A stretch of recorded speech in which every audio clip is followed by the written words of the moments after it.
ഇരട്ട മുഖമുള്ള സിംഹം. ആ കാട്ടുവഴിയിലൂടെ പിങ്കി കുറുക്കൻ നിലവിളിച്ചുകൊണ്ട് ഓടുന്നു. ഓടിക്കോ, ഓടിക്കോ, ഓടിക്കോ, നമ്മുടെ കാട്ടിൽ ഒരു വിചിത്ര ജീവി വന്നിരിക്കുന്നു, ഓടിക്കോ. അയ്യോ, അത് നമ്മളെയൊക്കെ പിടിച്ച് തിന്നും, അവിടുന്നാണ് ഞാൻ ഓടി വരുന്നത്, ഓടിക്കോ. ഇങ്ങനെ ബഹളം വെച്ച് നിലവിളിച്ചോടുന്ന അവളെ കണ്ട് മറ്റു മൃഗങ്ങളൊക്കെ അതിശയിച്ചു നിന്നു. ഇവൾക്കിതെന്ത് പറ്റി? ഇവളെന്തിനാ ഈ പ്രാന്ത് പിടിച്ചതുപോലെ ഇങ്ങനെ തുള്ളി ഓടുന്നത്? എന്തൊക്കെയോ ചറപറാന്ന് വിളിച്ചു പറയുന്നതുകൊണ്ട് ഒന്നും മനസ്സിലാവുന്നില്ല. കുറച്ചു നേരം കഴിഞ്ഞപ്പോൾ ഒരു മുയൽക്കുട്ടിയും ഇതുപോലെ തന്നെ കിതച്ച് ഓടിപ്പോയിക്കൊണ്ടിരുന്നു. അയ്യോ, ഓടിക്കോ, ഓടിക്കോ, ഓടിക്കോ, ഏതോ ഒരു വിചിത്ര ജീവി വന്ന് നമ്മളെ തിന്നാൻ പോകുന്നു, ഓടിക്കോ. ഞാൻ എന്റെ ജീവൻ കൊണ്ട് ഓടി വരികയാണേ, അയ്യോ രക്ഷപ്പെട്ടോളൂ. എന്തൊരു ഭയാനകമായ ജീവി, എന്റെ ഈശ്വര. എല്ലാരും ഓടി രക്ഷപ്പെട്ടോ, ഇല്ലെങ്കിൽ അത് നമ്മളെ കൊന്നു തിന്നും, വേഗം. ആദ്യം പിങ്കി കുറുക്കൻ ഓടി, പിന്നെ ദാ ഈ മുയലുകുട്ടൻ ഓടുന്നു. ഈ കാട്ടിൽ എന്താ സംഭവിക്കുന്നത്? നമുക്കിത് ചോദിച്ചറിഞ്ഞേ പറ്റൂ. എന്തെങ്കിലും അപകടം വന്നിട്ടുണ്ടോ? മൃഗങ്ങളൊക്കെ ചേർന്ന് മുയലിനെയും കുറുക്കനെയും പിടിച്ച് ചോദിക്കാൻ പിന്നാലെ ഓടി. അയ്യോ, ഓടരുത്, നിക്കണം. ആരെങ്കിലും അവരെന്ന് പിടിച്ച് നിൽക്കൂ, എന്താ കാര്യം എന്ന് അറിയണല്ലോ. എല്ലാ മൃഗങ്ങളും ചേർന്ന് അവരെ പിടിച്ചു നിർത്തി. അവർ രണ്ടുപേരും വിറയ്ക്കുന്നുണ്ടായിരുന്നു. പേടിച്ചതുകൊണ്ട് അവർക്ക് കുറച്ചു നേരത്തേക്ക് സംസാരിക്കാൻ പോലും പറ്റിയില്ല. മൃഗങ്ങൾ അവരോട് ചോദിച്ചു, നിങ്ങൾ എന്തിനാ ഇത്ര പേടിക്കുന്ന? നിങ്ങൾ ഈ കാട്ടിൽ എന്താ കണ്ടത് ഇങ്ങനെ പേടിച്ചോടാൻ വേണ്ടി? പറയൂന്നേ. എന്റെ ആനച്ചേട്ടാ, ആ പുഴയുടെ തീരത്തെ 2 മുഖമുള്ള ഒരു സിംഹം, ഇരട്ട മുഖമുള്ള സിംഹം വെള്ളം കുടിക്കുന്നത് ഞാൻ കണ്ടു. അത് എന്റെ നേർക്ക് പാഞ്ഞപ്പോ ഞാൻ ഓടി. ഇവള് പറയുന്നത് ശരിയാണെന്നേ, ഞാനൊരു ഇരട്ടത്തലയുള്ള സിംഹത്തിനെ അവിടെ കണ്ടു. എന്നെ നോക്കി ഓടി വരുമായിരുന്നു. എന്റെ ഭാഗ്യത്തിന് എന്റെ ജീവൻ രക്ഷപ്പെട്ടു. ഇരട്ടത്തലയുള്ള സിംഹോ? ഇതെങ്ങനെ സംഭവിക്കാനാ? എന്റെ ജീവിതത്തിൽ ഇതുവരെയും ഞാൻ അങ്ങനെ ഒരു ജീവനെ കണ്ടിട്ടില്ല. എന്റെ കൊരങ്ങച്ചാരെ, ഇവര് 2 പേരും കണ്ണുകൊണ്ട് ആ ഇരട്ടമുഖമുള്ള സിംഹത്തിനെ കണ്ടുത്രേ. അതിൽ എന്തെങ്കിലുമൊക്കെ വാസ്തവം ഉണ്ടാവൂലേ? എനിക്കൊന്നും പറയാൻ പറ്റുന്നില്ല ഇത് സത്യമാണോ കളവാണോ എന്നൊക്കെ. അപ്പോൾ അവിടെ ഒരു ശബ്ദം കേട്ടു. ഒരു വിചിത്ര രൂപിയായ ജീവി അവരുടെ പുറകെ വന്ന് നിന്നു. ആ ജീവി സംസാരിക്കാൻ തുടങ്ങി. ഇവർ രണ്ടുപേരും പറയുന്നത് പരമാർത്ഥമാണ്.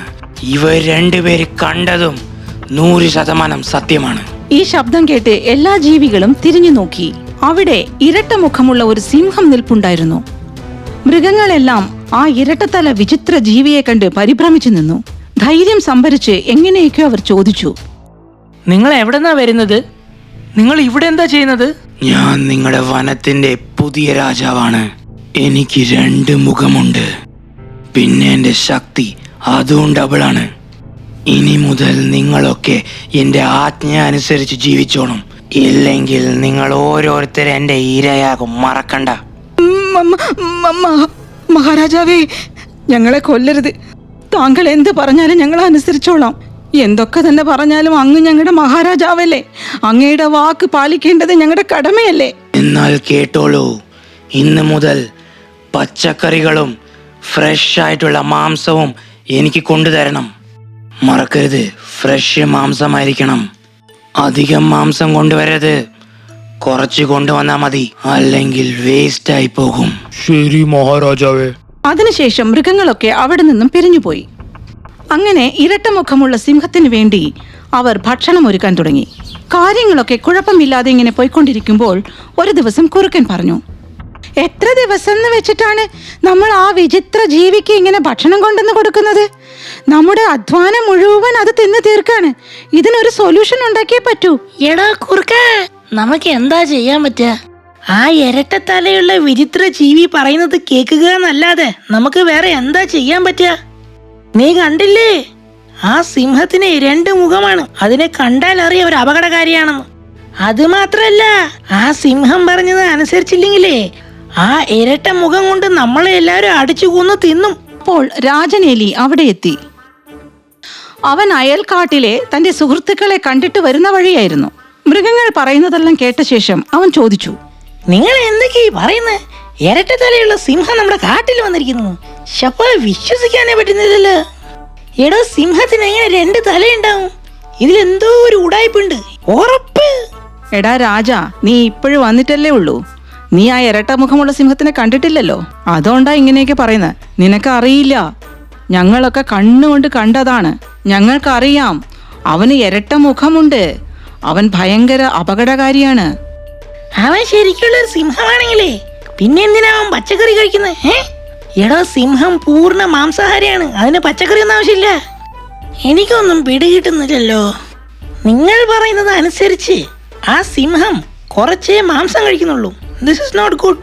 ശരിക്കുള്ള സിംഹമാണെങ്കിൽ കുറേ മാംസം കഴിക്കും. ഇത് ഉടായ്പ് തന്നെ, സംശയമില്ല. എടാ രാജനെലി, നിനക്കിത് ഉടായ്പാണെന്ന് സംശയം ഉണ്ടെങ്കിൽ നീ എന്തെങ്കിലും ഒരു പ്ലാൻ ഉണ്ടാക്കി വാസ്തവം കണ്ടുപിടിക്കുന്നേ. തീർച്ചയായിട്ടും ഞാൻ അതിന് ശ്രമിക്കുന്നതായിരിക്കും. ഇവനെ ഇങ്ങനെ വെറുതെ വിട്ടാ പറ്റില്ല. അങ്ങനെ രാജനെലി ആ സിംഹത്തിന്റെ ഗുഹയിൽ പോയി ഒളിച്ചിരുന്നു. അവൻ സസൂക്ഷ്മം ശ്രദ്ധിക്കുകയായിരുന്നു.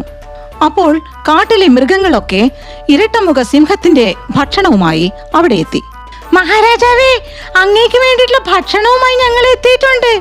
പുറത്തു വന്നാലും ആഹാരം എടുത്താലും. ഭക്ഷണം അവിടെ വെച്ചിട്ട് എല്ലാവരും തിരിഞ്ഞു പോയിക്കോളൂ. മൃഗങ്ങളൊക്കെ ആ ഭക്ഷണം അവിടെ വെച്ച് മടങ്ങിപ്പോയി. ആ ഇരട്ടമുഖ സിംഹം പുറത്തു വന്ന് ഭക്ഷണം എടുത്തോണ്ട് അകത്തേക്ക് പോയി.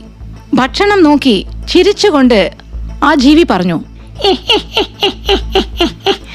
ഈ മൃഗങ്ങളൊക്കെ എന്ത് മണ്ടന്മാരാണ്. എവിടെങ്കിലും ഇരട്ട മുഖമുള്ള സിംഹം ഉണ്ടാവോ? പൊട്ടന്മാര്. എങ്ങനെ ആയാലും എന്താ, എന്റെ കാര്യം കുശാലായ നടക്കുന്നുണ്ട്. ഇങ്ങനെ ചിരിച്ചുകൊണ്ട് ആ ജീവി തന്റെ മാസ്ക് അഴിച്ചു മാറ്റി. മുഖമൂടി അഴിച്ചു മാറ്റിയപ്പോഴാണ് മനസ്സിലായത് ആ ഇരട്ടമുഖ സിംഹം ആ കാട്ടിലെ കല്ലു ചെന്നായായിരുന്നു.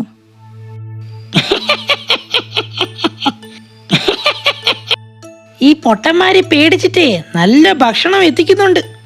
എനിവേ, ഞാൻ കഴിക്കട്ടെ. എനിക്ക് വല്ലാതെ വിശപ്പ്. രാജനെലി ഇതൊക്കെ ശ്രദ്ധാപൂർവം മനസ്സിലാക്കി. രാത്രി കുറെ കഴിഞ്ഞ ശേഷം അവൻ കാട്ടിലേക്ക് തിരിച്ചുപോയി. മൃഗങ്ങളോടൊക്കെ അവൻ നടന്ന സംഭവങ്ങൾ വിശദീകരിച്ചു. പിറ്റേ ദിവസം മൃഗങ്ങളൊക്കെ ചേർന്ന് ഗുഹയുടെ വാതിൽക്കലെത്തി. പുറത്തു നിന്നവരൊക്കെ സിംഹത്തെ ഉച്ചത്തിൽ വിളിച്ചു. മഹാരാജാവേ, ഇന്ന് നിങ്ങൾക്ക് സ്പെഷ്യൽ ഫുഡ് കൊണ്ടുവന്നിരിക്കുകയാണ്. ഞങ്ങളെല്ലാം ആലോചിക്കുകയായിരുന്നു, ഇതുവരെയ്ക്കും മഹാരാജാവിന് ഒരു വെൽക്കം പാർട്ടി തന്നില്ലല്ലോ. അതുകൊണ്ട് മഹാരാജാവേ, വേഗം വെളിയിൽ വന്ന് ഭക്ഷണം കഴിച്ചോളൂ. ഈ പൊട്ടന്മാർക്കല്ലേ എന്താ പറ്റിയത്? ഇത്ര രാവിലെ വന്ന് ഇവിടെ നിലവിളിച്ചോണ്ടിരിക്കുന്നു. ഈ 2 നില സിംഹത്തിന്റെ കോസ്റ്റ്യൂം എവിടെയാണ്? ഞാൻ വേഗം അതൊന്ന് ഇടട്ടെ. എവിടെ പോയി? കല്ലു ചെന്നായ പെട്ടെന്ന് തന്നെ മാസ്കും കോസ്റ്റ്യൂംസ് ഒക്കെ ധരിച്ച് പുറത്തു വന്ന് നോക്കി. പക്ഷേ മൃഗങ്ങൾ ഭക്ഷണമൊന്നും അവിടെ കൊണ്ടുവന്നിട്ടില്ലായിരുന്നു. അവിടെ ഒന്നും കണ്ടില്ല. അപ്പോൾ, നിങ്ങൾ എന്താ വെറും കൈയോടെ വന്നിരിക്കുന്നത്? എന്റെ സ്പെഷ്യൽ ഫുഡ് എവിടെ? ഞങ്ങൾ വെറും കൈയോടെ അല്ല രാജാവേ വന്നത്. ഞങ്ങളുടെ കൂടെ വരുമെന്നേ. ഞങ്ങൾ നിങ്ങൾക്കായി ഒരു സ്പെഷ്യൽ ഫീസ്റ്റ് തന്നെ ഒരുക്കിയിട്ടുണ്ട്. അങ്ങേക്ക് ഇന്ന് തൃപ്തി ആവോളം ഭക്ഷണം കഴിക്കാം. കല്ലു ചെന്നായ ഒന്നും ആലോചിച്ചില്ല, മുന്നോട്ട് നടന്നു. അവൻ ഗുഹയിൽ നിന്നും പുറത്തു വന്നതോടെ മൃഗങ്ങളൊക്കെ അവനെ ചുറ്റി വളച്ചു. പെട്ടെന്ന് മൃഗങ്ങളൊക്കെ കല്ലുകൊണ്ടും കമ്പുകൊണ്ടും അവനെ ആക്രമിക്കാൻ തുടങ്ങി. അവൻ നിലവിളിക്കാനും, അയ്യോ അടിക്കല്ലേ, ഞാൻ നിങ്ങളുടെ രാജാവാണ്, അയ്യോ അടിക്കരുത്, അടിക്കരുത്, അടിക്കരുത്, അയ്യോ അയ്യോ വേദനിക്കുന്നു. എടാ ചെന്നായേ, നിന്റെ ഉട്ടൻസ് എല്ലാം പൊളിഞ്ഞു. നിന്റെ ഉടായ്പെല്ലാം മതിയാക്കി നീ ശരിക്കും പുറത്തു വാടാ. നീ ഇരട്ട മുഖമല്ല, സിംഹമൊന്നും അല്ല. നീ വെറും കള്ളു ചെന്നായാണ്. ഇവൻ നമ്മളെ പറ്റിക്കുകയും പേടിപ്പിക്കുകയും ചെയ്തിട്ടുണ്ട്. വെറുതെ വിടരുത്, അടിക്കടാ. മൃഗങ്ങളൊക്കെ ഒന്നു ചേർന്ന് അവനെ ആക്രമിച്ച് അവശനാക്കി. അയ്യോ എന്നെ അടിക്കല്ലേ, അയ്യോ അടിക്കല്ലേ, സോറി, അയ്യോ അടിക്കല്ലേ, അയ്യോ. അവസാനം അവൻ അവന്റെ ജീവനും കൊണ്ട് അവിടെ നിന്നും ഓടി രക്ഷപ്പെട്ടു. നോക്കിയേ നോക്കിയേ, 2 തലയുള്ള സിംഹം നിങ്ങളെല്ലാം പേടിപ്പിച്ച് രാജാവ് ഓടുന്നത് നോക്കിയേ. ഇരട്ടത്തലയുള്ള സിംഹത്തിന്റെ പ്രശ്നം തീർന്ന ശേഷം ആ കാട്ടിലെ മൃഗങ്ങളൊക്കെ ശ്വാസം നേരെ വിട്ട് ജീവിക്കാൻ തുടങ്ങി. അവരൊക്കെ രാജനെലിക്ക് ഹൃദയപൂർവ്വം നന്ദി അർപ്പിച്ചു. അതിനുശേഷം കാട്ടിലെ മൃഗങ്ങളൊക്കെ സന്തുഷ്ടരായി ജീവിച്ചു.